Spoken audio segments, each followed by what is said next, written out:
Je m'ai donné comme défi de porter vers vous un texte qui m'est particulièrement difficile. C'est celui de 1 Corinthiens chapitre 7, même si je le trouve d'une extrême sagesse. Pourquoi ? Parce que Paul commence le chapitre 7 de 1 Corinthiens en traitant une problématique de mariage, du divorce proprement dit. Et avant le texte que nous allons lire, il va donner un sage conseil. C'est là qu'on voit toute la sagesse de l'esprit dans le cœur de Paul, quand il va dire aux célibataires, mais ne vous mariez pas. D'ailleurs, dans un mariage récent, j'ai commencé ma prédication en disant, mais est-ce que vous voulez vraiment être heureux ? Alors pourquoi vous êtes en train de vous marier ? On voit la sagesse de Paul, mais là, il parle un truc, tout de suite après ça, qui m'embarrasse un peu, et on va essayer un peu de décortiquer ça ensemble. 1 Corinthiens chapitre 7, du verset 29 au verset 31. Dans ma version, il dit « Voici ce que j'ai dit, mes frères. Le temps se fait court. Désormais que ceux qui ont une femme soient comme s'ils n'en avaient pas. Ceux qui pleurent comme s'ils ne pleuraient pas. Ceux qui se réjouissent comme s'ils ne se réjouissaient pas. Ceux qui achètent comme s'ils ne possédaient pas. Et ceux qui usent du monde comme s'ils n'en usaient pas réellement. Car ce monde tel qu'il est formé passe.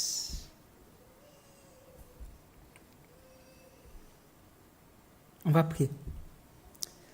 Seigneur notre Père Céleste, au nom de Jésus, nous voulons, Seigneur, te rendre ce moment et te demander, Père, au nom de Jésus, de nous conduire à ta sagesse. Aide-nous à comprendre ces petits paragraphes qui ont énormément de sens. Aide-nous à le comprendre tel que tu nous as transmis. Nous te prions au nom de Jésus. Amen. Alors pourquoi j'ai dit que c'est un verset qui pour moi est difficile ? Être marié comme si on n'était pas. J'ai rencontré dans la vie pastorale plusieurs hommes qui prenaient ce verset au pied de la lettre. Et on croyait presque des enfants qui vivaient encore sous le toit de sa mère.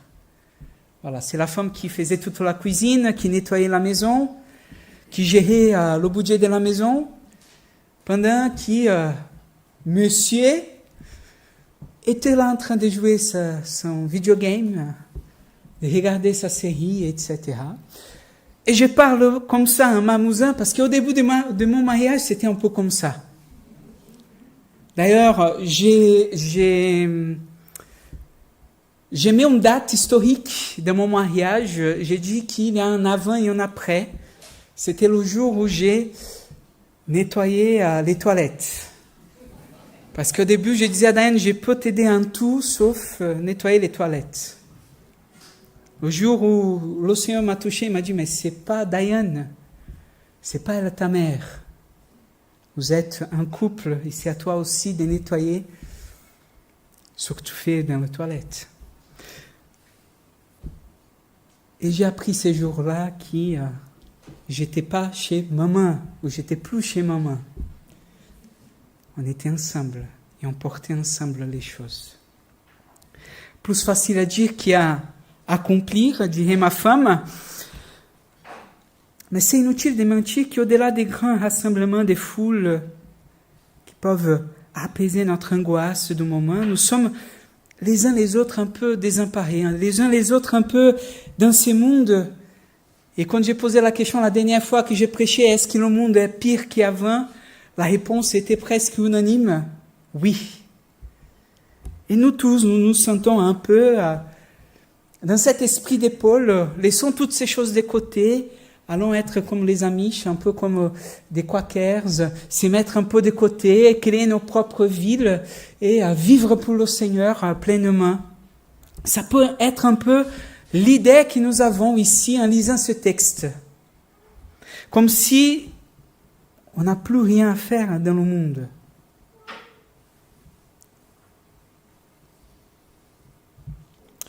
Ce que je trouve intéressant dans ce texte, c'est qu'il a une logique, une conscience qu'il nous transmet, qui n'est pas si simple, mais qui n'est pas non plus une compréhension magique, une compréhension du monde un peu à la Game of Thrones.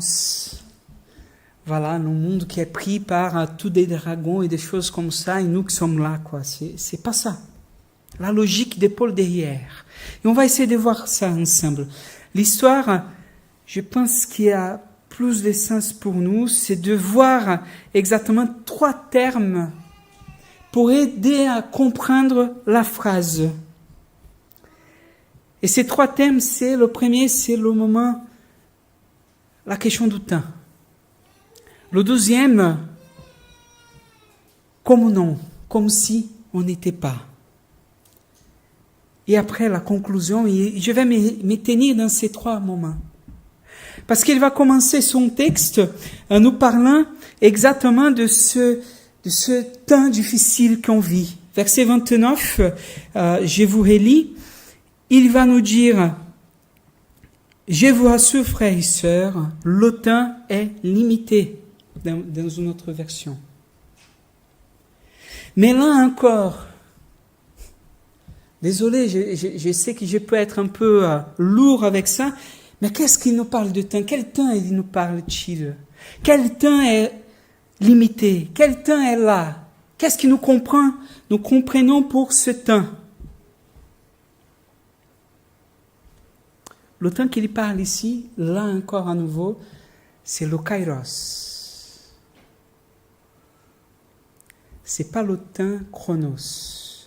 Paul, alors, il n'est pas en train de parler du temps comme le comptage des jours, les heures. Paul est en train de nous parler, là encore, d'un temps qui est le temps du Seigneur, le temps opportun, le temps favorable, le temps qui est accompli.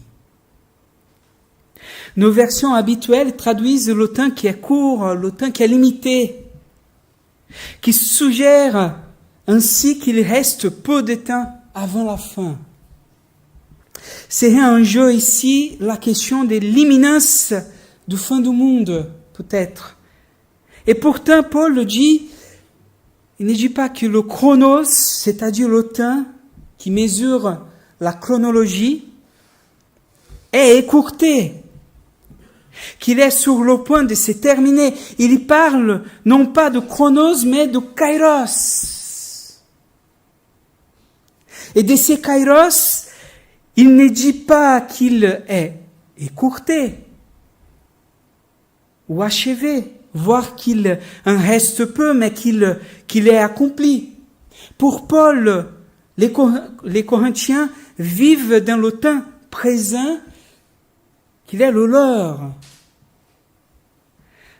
Les conséquences de l'accomplissement du kairos par lesquelles il désigne l'expérience pascale, c'est-à-dire la conviction que le crucifié s'est révélé entre les morts. Pour Paul, en effet, c'est ça qui nous donne. C'est ça le temps que nous vivons. Nous vivons dans le temps dans lequel Christ est ressuscité.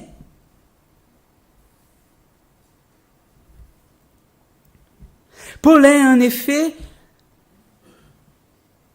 en train de nous dire que la foi pascale inaugure rien moins qu'un nouveau temps. Et nous sommes dans ces nouveaux temps, nous sommes dans un temps qui n'est pas chronologique, même s'il s'expérimente aussi à l'intérieur du temps historique. Mais ce temps, c'est lui qu'il nomme le kairos, et que j'ai traduit par l'expression, et j'ai dit là, je pense que c'est le moment favorable, ce kairos est accompli, c'est-à-dire qu'il est désormais disponible, offert à qui veut bien l'accueillir. Donc nous sommes dans le temps imminent, nous sommes dans ce temps où la grâce est là, où la présence de Dieu est là, où nous sommes vifs et nous pouvons vivre pleinement le Seigneur. Et quand on comprend de cette façon, on comprend ce que Paul veut dire, c'est plus moi qui vis, mais c'est Christ qui vit en moi.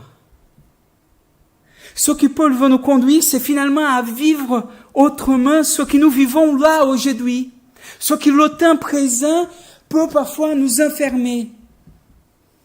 De vivre nos expériences comme nous a témoigné Elvire tout à l'heure.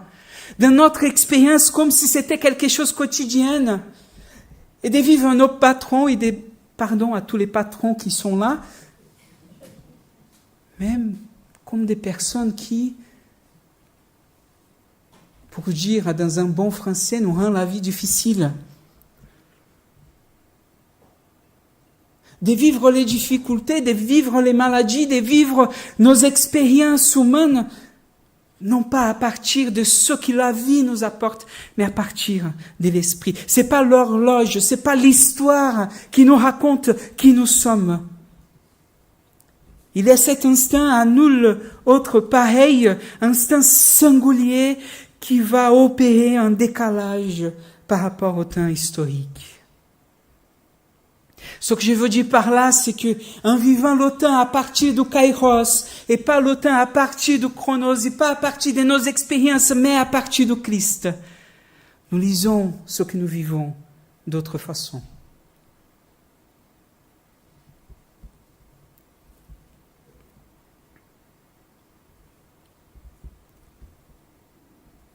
Le kairos nous invite non pas à vivre le temps dans ce qui a pu se passer avant.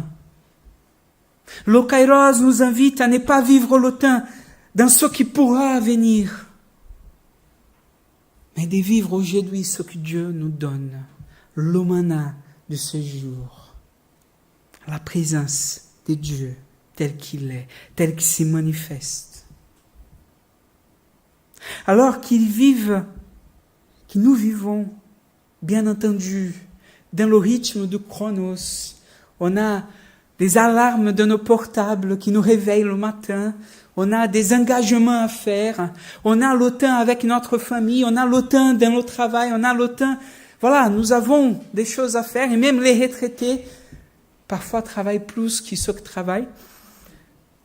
Je connais quelques-uns. Même si nous vivons dans le rythme de ce monde, Paul est en train de dire, ne vivez pas dans ce monde de la même façon que les autres. Mais vivez dans ce monde, dans le temps de Dieu, dans ce que Dieu est, dans ce qu'il s'y révèle à vous.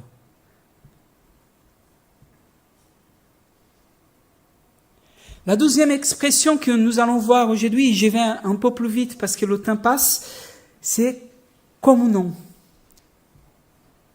Être marié comme si l'on n'était pas. Et Paul traduit ensuite les conséquences de cet accomplissement en fait. Qu'est-ce que l'accomplissement du Christ fait dans notre vie? Qu'est-ce que ce temps favorable? Qu'est-ce que le Christ est? Et comment nous le vivons maintenant? Et il va faire une série de comme non. Désormais, ceux qui ont une femme, soient comme non mariés. Ceux qui pleurent, comme non pleurants. Ceux qui sont joyeux, comme non joyeux. Ceux qui achètent, comme non possédants. Ceux qui prennent en main le monde, comme non exploitants. Cette locution comme non, spécifique à Paul, n'est pas aisée à comprendre. À tel point que nous ne cessons pas de la déformer. Tout d'abord en oubliant le nom. Et en se retenant comme le. Je ne sais pas si vous avez déjà entendu, mais moi j'ai entendu plusieurs prédications dans lesquelles on a l'impression de dire on doit vivre comme. C'est-à-dire en oubliant la négation au cœur même du consentement inévitable à l'ordre à la logique de ce monde. Dit autrement, ceux qui ont femme soient comme les gens mariés. Ceux qui ont Réjouissez-vous comme si vous étiez heureux. Possédez comme si vous achetez. Bon, bref. Dans cette tradition, ils ont collé finalement, presque dans un oubli de ces noms, de cette négation qui forme la pensée de Paul. Ce qui impose à chacun et à chacune un temps chronologique. Et on regarde ça à partir du temps chronologique seulement. Comme si nous devons vivre là maintenant, c'est la fin, donc il n'y a plus rien à faire. Et donc, on oublie tout ça et on vit pleinement pour le Seigneur. Lutter constamment pour devenir quelqu'un qui existe, non pas par son faire, c'est ce que Paul est en train de nous dire, non pas par ses choix, non pas par sa condition sociale, son orientation, son travail, sa vocation, les représentations, l'image de ce qu'il est en train de parler là, du monde, de la société impose et propose qu'on devient alors la prison même des lettres. J'ai trouvé très intéressant, j'étais en train d'écouter un philosophe qui disait « La vertu, c'est quelque chose qui est reconnu par les autres et pas pour nous-mêmes. » C'est vrai. Si je vous dis là, ce matin, je suis quelqu'un de humble, je suis quelqu'un de très intelligent, mais très très humble. D'ailleurs, j'aime bien parce que j'ai grandi en étant humble. Mes parents m'ont enseigné à être humble. Et je suis tellement humble dans ma façon d'être. Vous voyez, la vertu, c'est quelque chose qui se reconnaît par l'autre et pas par moi. Si je commence à me reconnaître dans mes vertus, finalement, j'expose quelque chose qui est au contraire de ce que je veux être. Mais les vertus et les défauts, ça nous fait que dans la société et en société, finalement, on devient un peu les vertus que nous avons produites. Quand on présente un frère, regarde, tel frère ou telle sœur, c'est quelqu'un comme ceci, comme cela, et on va décrire la personne à partir des vertus qu'on voit en elle, ou des défauts. Mais Thiago ne répond jamais les mails. Je sais, mes frères, ça m'angoisse aussi. On regarde toujours, et on crée en quelque part un masque. C'est l'étymologie même du mot personne. Personne vient des masques. Et on crée une vision. Et les gens nous regardent à partir de ces masques. Et on devient finalement prisonnier de ceux qui nous présentons aux autres.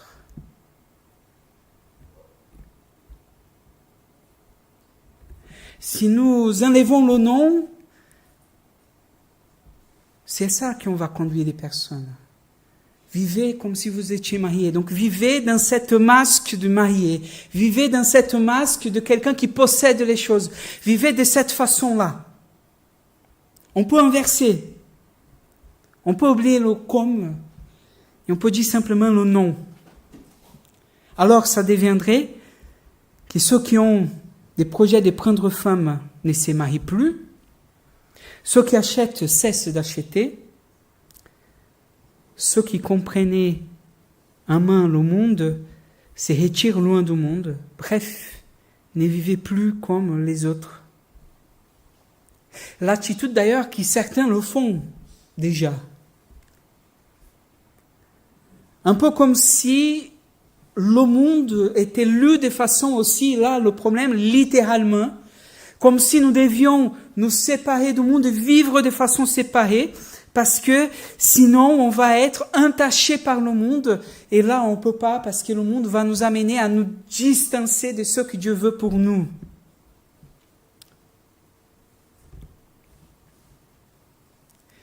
Le problème de cette vision, c'est que là encore, on continue le même regard, non pas de l'être dans ce qu'il est, mais de ce qu'il produit chez les autres, de ce que nous faisons.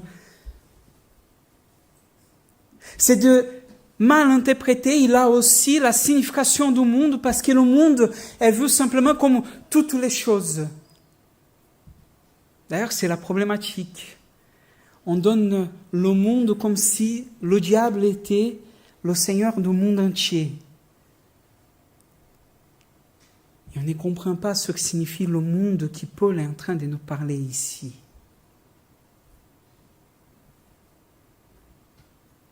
Mais l'image, il est portée sur l'être. De vivre nos attachements sans y être attachés suppose l'authenticité. Suppose d'être quelque chose qui n'est pas centré dans le faire, mais dans ce que nous sommes. Dans une radicalité encore plus radicale. L'originalité de Paul, vous l'avez compris, c'est de tenir le comment et le non ensemble. Le comme et le non. Du côté du comme, c'est l'invitation à vivre pleinement toute la dimension de notre humanité. De vivre pleinement dans ce monde et dans le temps que nous vivons.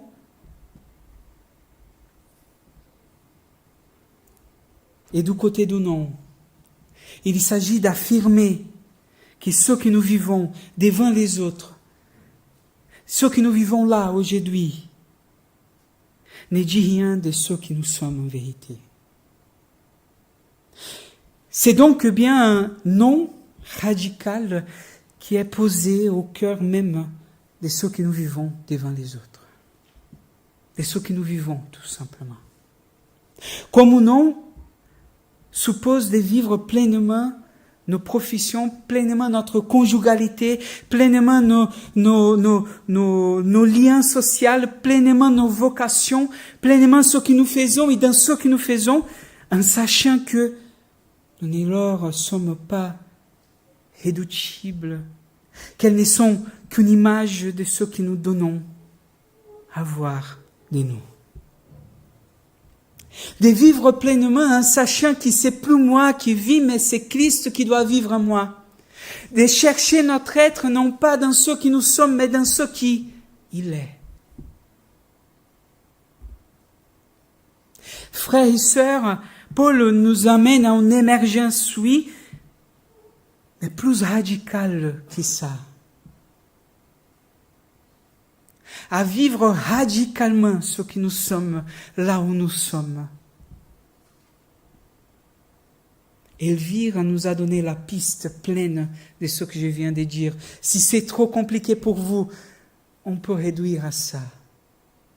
C'est pas à mon patron que j'ai travaillé, je faisais pour Christ. Et si je fais pour Christ, comment je dois le faire? Ce n'est pas à réduire dans ce que je fais, mais de comprendre que ce qui me définit, c'est le Christ. Troisième point, pour finir, c'est que la manière d'être de ce monde égare. La manière d'être de ce monde passe. On pourrait presque le traduire littéralement comme la manière d'être de ce monde nous conduit à côté de la plaque. Le monde nous amène à vivre à côté de la plaque parce que le monde nous amène à vivre non pas ce qui vient du Seigneur, non pas dans ce qui est le kairos, non pas en Christ lui-même.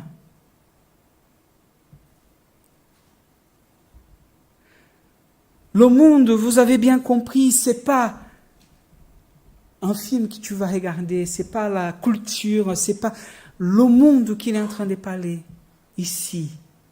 C'est la vie en dehors de Dieu. C'est de vivre à côté de ce que Dieu est, de ce qu'il nous révèle, de ce qu'il a pour nous, de sa volonté même. Elle nous éloigne parce qu'elle nous enferme dans des images, elle nous enferme dans un mode de vivre qui s'éloigne de Dieu. Et Paul dit ça dans un moment où il est en train d'orienter les gens à ne pas se marier. Et il dit ça non pas parce que c'est mauvais de se marier. Non pas parce qu'en se mariant, on va être dans le... J'ai cherché mes mots, mais dans le labeur. Non pas parce que le mariage est mauvais. Et non pas non plus parce que Dieu ne veut plus qu'on soit marié. Parce que Dieu veut qu'on vive de façon apocalyptique en attendant la fin des temps. Non. Ce que Paul est en train de nous parler ici, ce que Paul est en train de nous conduire, c'est de nous dire, mais voilà, vous êtes en train de perdre votre temps, en train de regarder toutes ces choses. Mais centrez-vous dans ce qui est important, centrez-vous dans ce qui est Christ. Centrez votre mariage dans ce qu'est Christ. Arrêtez de vivre pour votre mariage. Arrêtez de mettre au centre de votre vie votre emploi. Arrêtez de mettre au centre de votre vie vos désirs personnels, vos projets personnels. Mais mettez dans votre cœur, mettez dans votre vision ce qui est du Seigneur, ce que Christ veut faire en vous.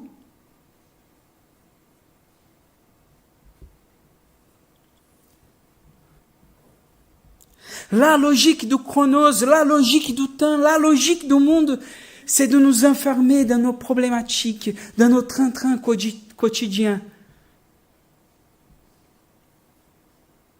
Et je parle par expérience parce que je suis comme tout le monde et nous sommes de cette façon-là. C'est ça que Paul veut nous enlever. C'est ça que Paul veut nous aider à comprendre. Vivez comme si vous n'étiez pas. Sortez de cette logique pour savoir ce que Christ est, là où vous vivez, là où vous êtes. Qu'est-ce que Christ fait? Christ nous invite à regarder le monde par la grâce. Paul nous invite à regarder le monde par Christ. Je vous invite à prier. Seigneur, notre Père Céleste, nous voulons te rendre ce moment, te demander, Seigneur, de nous accompagner. Ce que j'ai dit ce matin, ce que j'ai appris de ta parole, c'est que toi, Seigneur, tu veux nous conduire en dehors de notre temps, de notre quotidien, de ce qui peut être pour nous source d'angoisse, source de peur, source d'inquiétude.